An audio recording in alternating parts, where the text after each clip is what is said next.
सिरोंचा तालुक्यातील जाफराबाद टेकडा येथे आयोजित श्री कुंकुमेश्वर स्वामी यात्रा व कल्याण महोत्सवात भारतीय कम्युनिस्ट पार्टीचे जिल्हा सहसचिव तथा AIYFचे राज्य उपाध्यक्ष कॉम्रेड सचिन मोतकुरवार यांनी भेट देत भाविकांशी संवाद साधला। भाकपाचे सिरोंचा तालुका सचिव कॉम्रेड रवी बारसागडी यांच्या निमंत्रणावरून त्यांनी 2 दिवस यात्रेत उपस्थिती दर्शवली। यावेळी जिल्हा सदस्य कॉम्रेड सूरज जक्कुलवार देखील सोबत होते। यात्रेदरम्यान कॉम्रेड मोतकुरवार यांनी भाविक यात्रेकरू व स्थानिक नागरिकांना भेटून यात्रेच्या आयोजनाबद्दल समाधान व्यक्त केले। यात्रा शांततेत, सुरक्षित व यशस्वीरित्या पार पडावी तसेच सर्वांना उत्तम आरोग्य लाभावे अशा शुभेच्छा त्यांनी दिल्या। यावेळी परिसरातील नागरिकांनी विविध स्थानिक समस्या त्यांच्या निदर्शनास आणून दिल्या।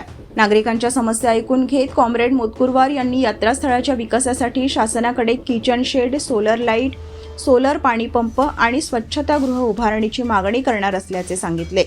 तसेच यात्रेदरम्यान उपस्थित ट्रान्सजेंडर बांधवांनीही आपले प्रश्न मांडले असून त्यांच्या समस्या शासनापर्यंत पोहोचवून त्यांना न्याय, सन्मान व शासकीय योजनांचा लाभ मिळवून देण्यासाठी प्रयत्न करण्यात येतील असेही त्यांनी स्पष्ट केले। यात्रेत मोठ्या संख्येने भाविक, ग्रामस्थ व कार्यकर्ते उपस्थित होते। लोकराज्य टीव्ही न्यूज करिता रवी बारसागडी, सिरोंचा तालुका प्रतिनिधी।